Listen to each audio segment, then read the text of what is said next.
Ils ont encore gagné. Ils ont encore gagné. Ça me donne des maux de tête, vraiment. Salut les amis, j'espère que vous allez bien. Donc, la soirée de la Ligue des Champions commence avec une seule victoire du Real de Madrid. Non, sincèrement, elle commence avec une victoire du Real de Madrid. Bon, il y a beaucoup de choses à dire par rapport à ce match, mais nous allons commencer pas à pas. En face de cette équipe, il y avait une équipe de Stuttgart qui était vraiment vaillante, forte, belle à avoir. Vraiment, j'ai aimé les performances de cette équipe du début jusqu'à la fin du match. C'est vrai qu'elle a eu énormément de problèmes lors de ses finitions, mais dans l'ensemble, c'est une équipe cohérente, avec un jeu cohérent. Vraiment, bravo, bravo, bravo. C'est pas pour rien qu'ils étaient deuxième lors de la saison dernière. Donc aujourd'hui encore, cette équipe a vraiment sorti de très, très bonnes performances. On va commencer déjà par rapport aux statistiques de ce match. Parce qu'avant de parler, j'aimerais remettre les choses au clair. Donc le Real s'est imposé 3-2-1. On peut se dire que le match était facile pour le Real, mais ce n'était pas du tout le cas. Alors là, pas du tout, je vous assure. En regardant les statistiques, on voit que le Real a tiré 20 fois, l'adversaire 17 fois. Le Real a 8 tirs cadrés, l'adversaire 7 tirs cadrés. En dehors de ces points, le Real s'est fait marcher dessus partout. Le Real a commis plus de fautes, 13 contre 9 pour l'adversaire, 4 cartons jaunes pour le Real, un seul pour l'adversaire. La position de balle en faveur de l'adversaire avec 55%. Les passes complètes en faveur de l'adversaire avec 518. Et le reste, en fait, sur tous les domaines, on se rend compte que Stuttgart est largement au-dessus. Et vraiment, si ce match se terminait sur un score de parité, ça n'aurait choqué personne. Si ça se terminait en faveur de Stuttgart, ça n'aurait choqué personne. En fait, le héros de la soirée, c'est Thibaut Courtois. Je n'ai pas pu voir à la fin du match qui a été élu homme du match, mais je vous assure que sans Thibaut Courtois, ce match aurait vraiment pris une tournure complètement différente. Ok.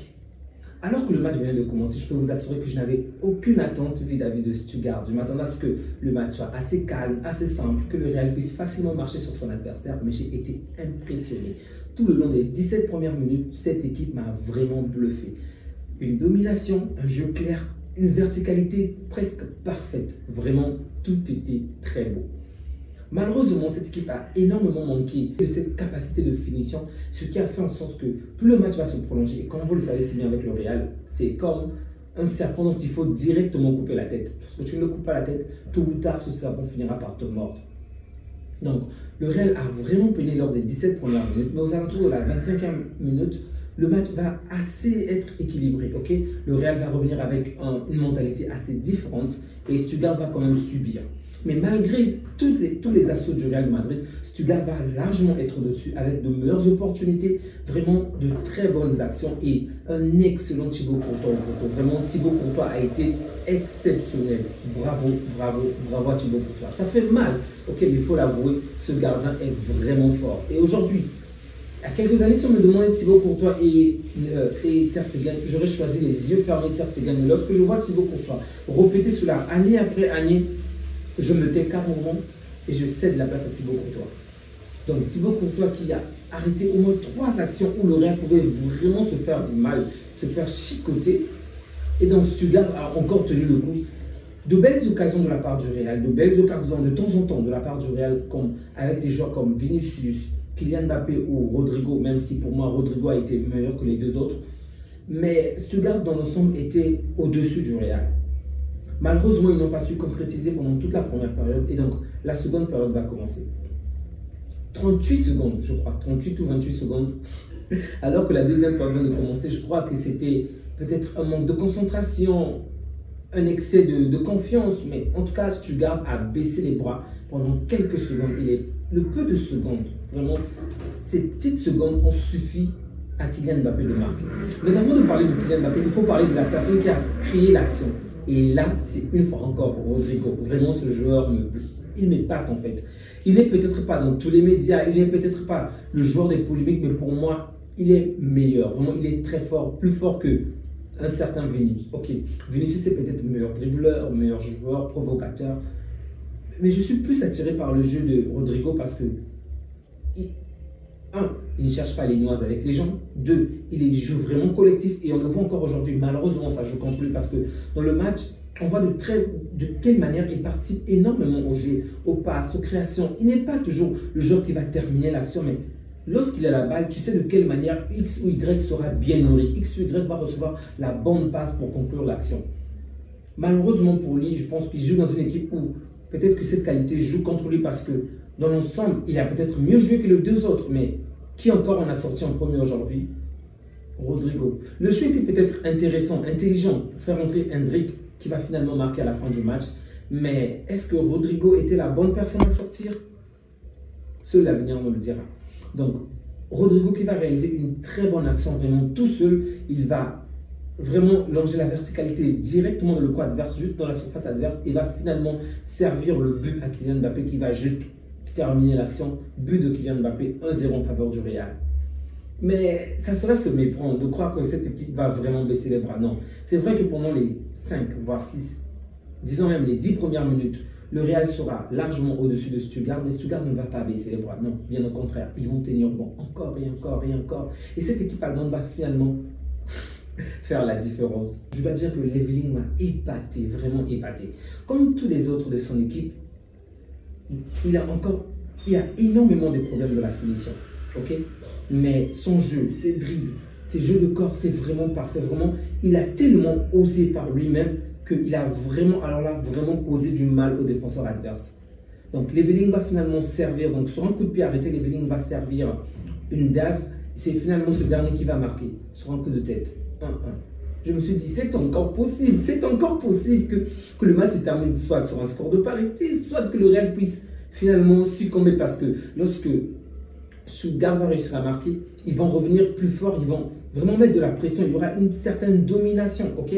Et donc, j'avais complètement oublié Rudiger parce que ce mec est trop fort lorsqu'il s'agit des coups de pied arrêtés, il est trop fort. Le Real va se procurer une occasion et une fois encore, Rudiger va marquer de la tête, 2-1. C'est vrai, Stuttgart va un tout petit peu tenir, encore et encore, mais le manque, en fait, cette capacité, cette limite en fait qu'ils ont à ne pas pouvoir marquer, ne pas pouvoir concrétiser les actions va vraiment les faire du mal plus le temps va se passer parce qu'ils vont se procurer des occasions, ça ce n'est pas un problème, ils vont se procurer énormément d'occasions, ils vont facilement être dans le coin adverse, mais lorsque la finition n'est pas là, ça sert pratiquement à rien, ok?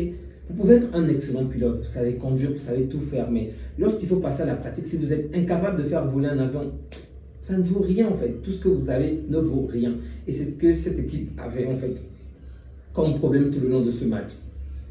Au final, il va falloir attendre pratiquement les 2 ou 3 dernières minutes du temps additionnel que Endrick va encore marquer. Mais je dois dire que avant qu'il marque, il a commis on va dire, une action catastrophique. Il a raté une très bonne balle. Au fond de moi, je me suis dit, c'est ça Endrick? Il ne m'impressionne vraiment pas. Vraiment, je l'ai critiqué au fond de moi. Je n'ai rien dit avec les mots, mais je l'ai critiqué au fond de moi. Mais il m'a fait taire quelques instants après, juste quelques instants après, il m'a fait taire, vraiment, je dois le dire.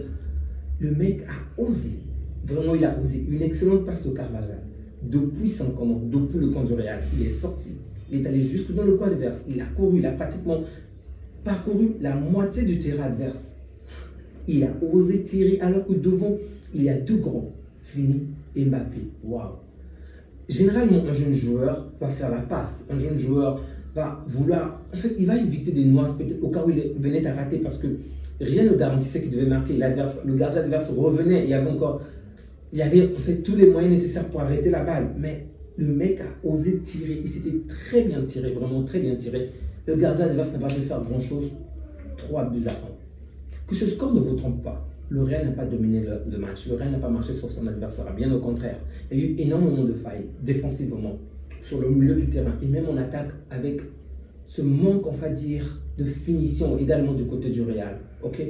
Il y a encore ces individualités, il faut le dire. Le Real les joueurs du Real ne sont pas assez synchrones. Là, je parle principalement des attaquants. On voit très bien de quelle manière Mbappé se retrouve constamment du côté gauche, Vinicius du côté gauche, Rodrigo, je peux dire, assez modéré.